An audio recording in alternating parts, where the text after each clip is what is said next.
Imagine this. You're walking down a familiar road.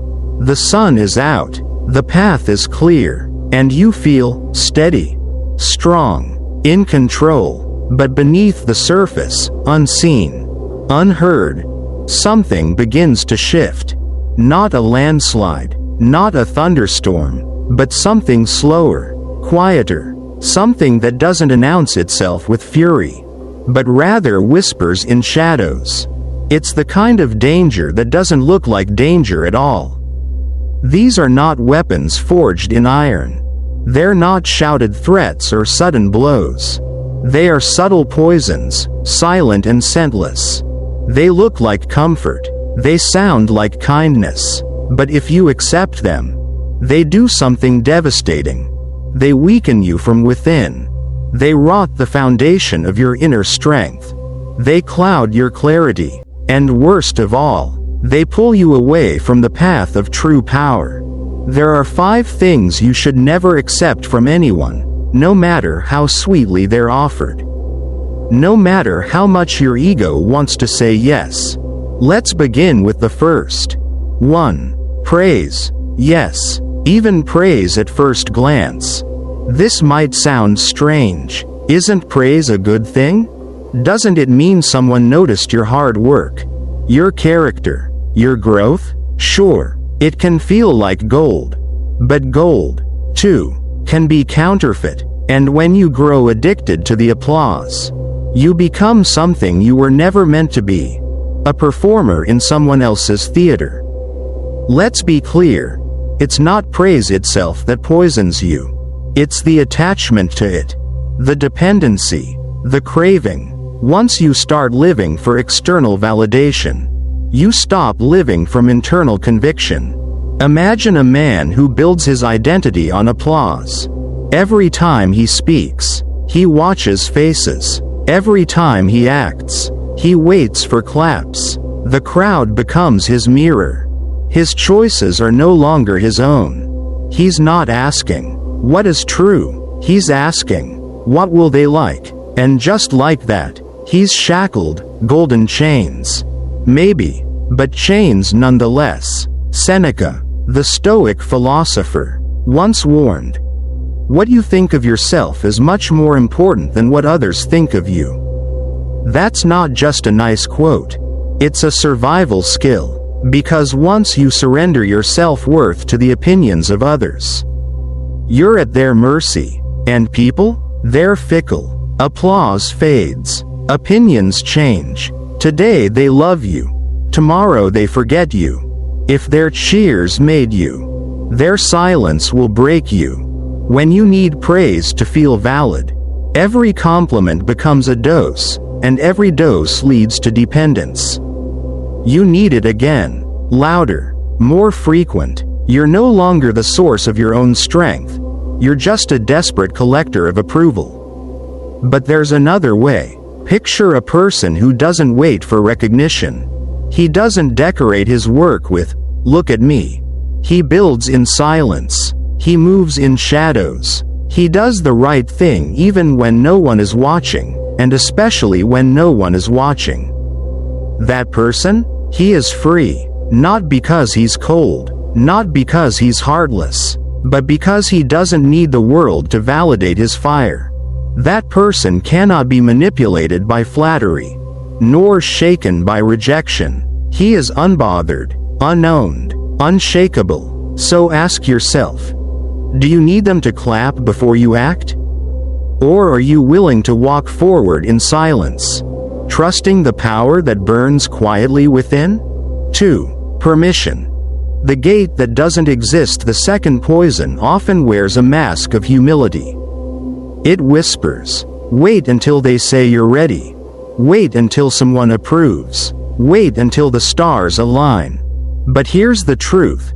If you wait for permission, you'll wait forever. There is no gatekeeper, no divine figure standing at the crossroads of your life with a clipboard saying, "Okay, now you may begin." The only person who ever truly grants you access to your own destiny is you. Weakness waits. It waits for an invitation to speak, to create, to act, to lead, to live. It waits for someone else to say, "You have value now. You are worthy now. You may rise now." But strength doesn't wait. Strength walks forward, even when no one is clapping, even when doors are closed, even when no one says, "Go." Marcus Aurelius once wrote, "You have power over your mind, not outside events. Realize this, and you will find strength." Let that sink in. You don't control what people give you. You don't control what the world permits. But you do control the internal switch that says, "I begin anyway." Imagine a child standing in the rain, waiting for the storm to stop before they walk home. But the storm doesn't stop. It doesn't care about the child's needs. The child waits and shivers and hopes. Now imagine a warrior who feels the same storm but wraps themselves in conviction and walks anyway, head high. Steps steady, lightning crackling overhead. Life will not pause for your fear. It will not slow down for your hesitation. And no one, absolutely no one, is coming to hand you a crown. You were not born to beg for acceptance. You were not designed to knock endlessly on someone else's door, hoping they open it with a smile. You were made to become a fortress of self-command. This is not arrogance. It's not rebellion. It's quiet sovereignty. It's that deep, unwavering belief that says, "I know who I am. I know what I carry. And I don't need your permission to become it." So the next time you catch yourself waiting for approval, pause. Take a breath, and remember, the power to begin was always yours. 3. Pity. The softest poison of them all at first glance. Pity may feel like warmth, like someone wrapping you in a blanket on a cold day, whispering, "Poor you, you didn't deserve this." And for a moment, it feels comforting. It feels safe. But don't be fooled. Pity is not compassion. It is not love. It is condescension dressed in kindness, a disguised erosion of your dignity. When someone pities you, they're not seeing your strength. They're not looking at you and saying, "You're hurting now, but I believe in your rise." No, they're looking at you and seeing weakness. And worse, they speak to it. They confirm it. They mirror your worst fears about yourself. Have you ever heard a voice that says, "You're broken. You'll never recover. You're just not strong enough"?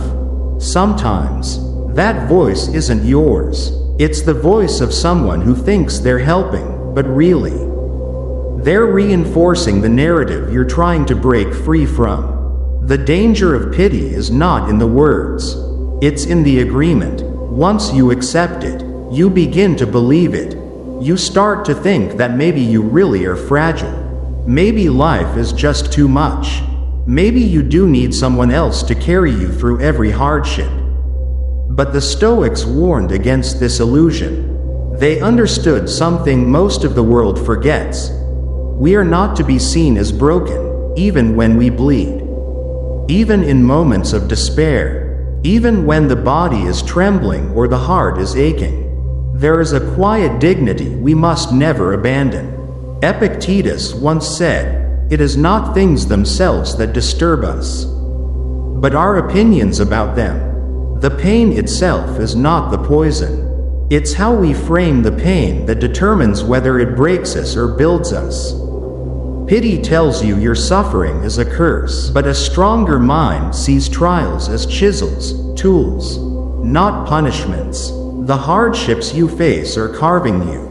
They're sculpting you into someone sharper, someone wiser, someone forged. And what a tragedy it would be to take all that pain, all that suffering, and let it reduce you to a story of helplessness.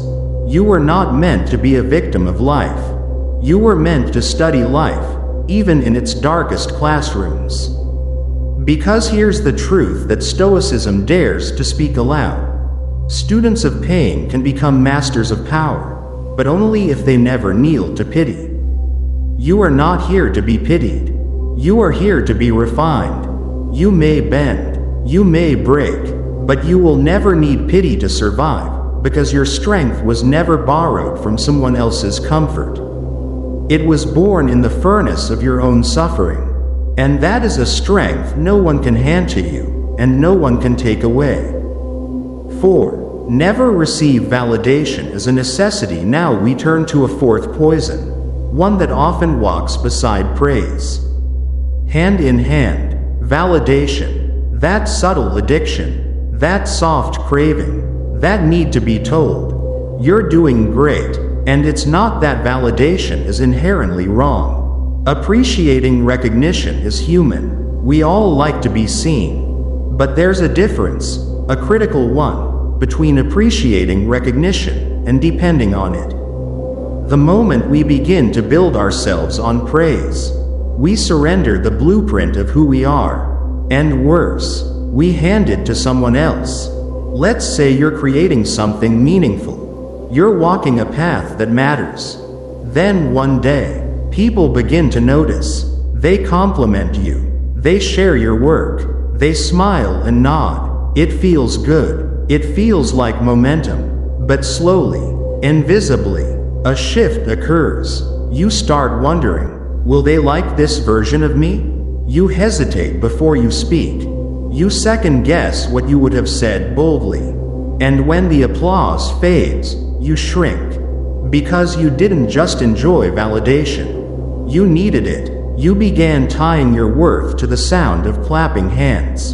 And when they stop clapping, you forget how to move. The Stoics rejected this dependency completely. Marcus Aurelius reminded himself again and again.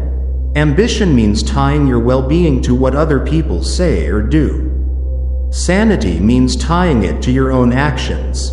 Let's unpack that. When you live for validation, you build your identity on shadows. And shadows move with the sun. They disappear when you need them most. They're not stable. They're not permanent. They cannot sustain you. That's why craving validation is so dangerous. It makes you fragile. When approval becomes your oxygen, you're always gasping. So how do we free ourselves? By turning inward, by choosing virtue, discipline, and reason over noise. When your compass is internal, when your code is yours, then no one can grant you worth, because no one can take it away. You walk, not to be seen, but because you have somewhere to go. You don't build your self-worth on borrowed words. You build it on your character, on your decisions when no one's watching, on your silence when you could have begged, on your dignity when you could have crumbled. The moment you stop needing validation to breathe, you become unshakable. 5. Never receive fear as a gift. It sounds simple, perhaps even obvious, but pause and ask yourself, how many times have you, without realizing it, accepted fear handed to you like a wrapped present? They don't always offer it with fangs bared or fists clenched. Sometimes, fear comes quietly, disguised in cold silence, a sharp glance, a subtle threat, a manipulative whisper that tells you, if you speak, you'll lose everything. It is delivered through chaos, through withheld affection, through unpredictable behavior that keeps you guessing, shrinking, adjusting yourself to avoid awakening their storm. Fear, in these cases, is not a natural response. It is not the fear of falling from a cliff or hearing thunder split the sky. No, this fear is constructed, engineered, and handed to you deliberately, as if to say, here, hold this, let it bind your hands, let it shape your steps. But here's the truth, we do not accept it. We are not creatures born to be leashed by the emotions of others. We do not wear fear like chains around our wrists, nor do we let it settle into our chest like cold iron. Seneca once wrote, He who fears death will never do anything worthy of a man who is alive. And perhaps we might take that even further. He who accepts fear from another will never live as one who is free. Because fear, once received and internalized, becomes a leash, a quiet leash, but no less effective. It tugs on your choices.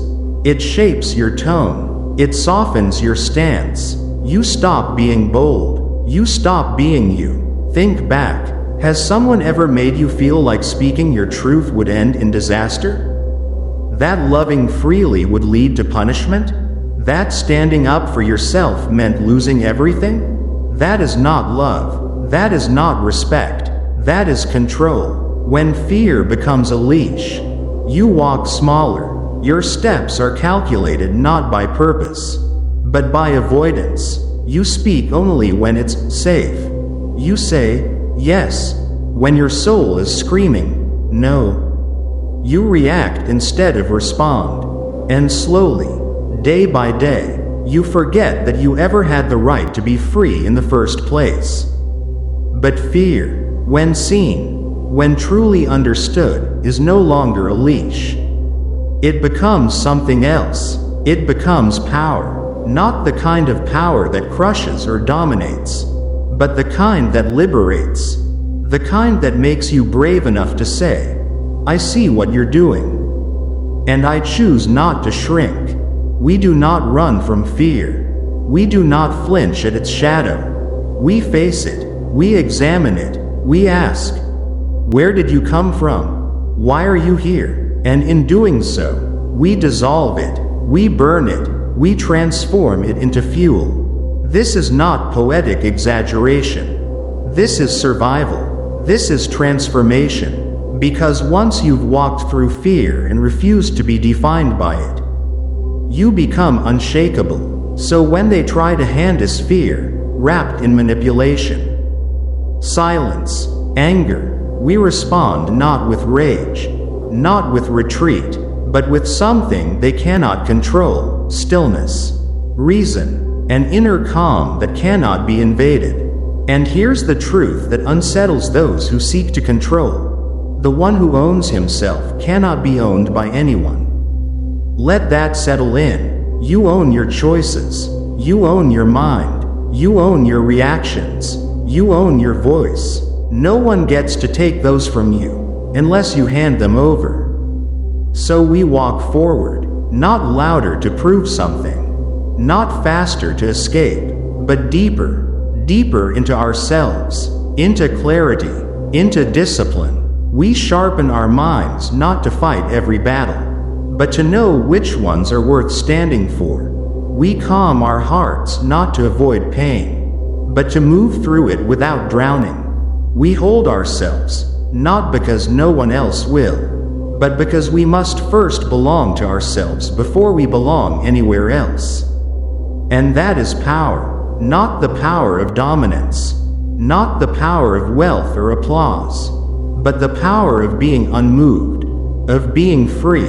Because real power is not how many followers you gain. It's not how loud your words echo. It's not how many obey your orders. It's how little can move you from your truth. How little can rattle your peace. How little can make you forget who you are. So the next time fear is offered, whether as a threat, a whisper, a stare, or a silence, you will recognize it for what it is: an invitation to forget yourself, an invitation to shrink, and you'll decline it, gracefully, silently, with a calm so deep it unsettles the ones who hoped to break you. Because now you know, you are not their puppet, you are not their product, you are not their echo, you are your own, fully. And in that stillness, in that unwavering presence, there is a wisdom that speaks louder than fear ever could. So remember this: the world may try to hand you fear 1,000 different ways, but you hold the power to say, no, I will not carry what does not belong to me. And you walk forward, with steadiness, with clarity, with power born not from control, but from the refusal to be controlled. And that is the essence of a life lived with courage, with depth, with stoic strength. Because true freedom is not the absence of fear, it's the refusal to accept it. If you've made it this far, I want to offer you my heartfelt thanks. Because not everyone has the courage to face fear, to listen to the truth, and most importantly, to turn inward, where true freedom begins. Every fearless step you take, every moment you choose calm over reaction, becomes a quiet yet powerful declaration: I belong to myself. If today's message spoke to you, if it gave you even a spark of strength, please consider sharing this video with someone who might need that reminder too. Someone who may have forgotten their own power. And don't forget to subscribe to the channel, so you can continue walking this path with us. A journey toward inner strength, clarity, and stoic wisdom. Let each video be a small milestone, not to change anyone else, but to return more deeply to the strongest, freest version of yourself. Thank you for being here, and I'll see you in the next one.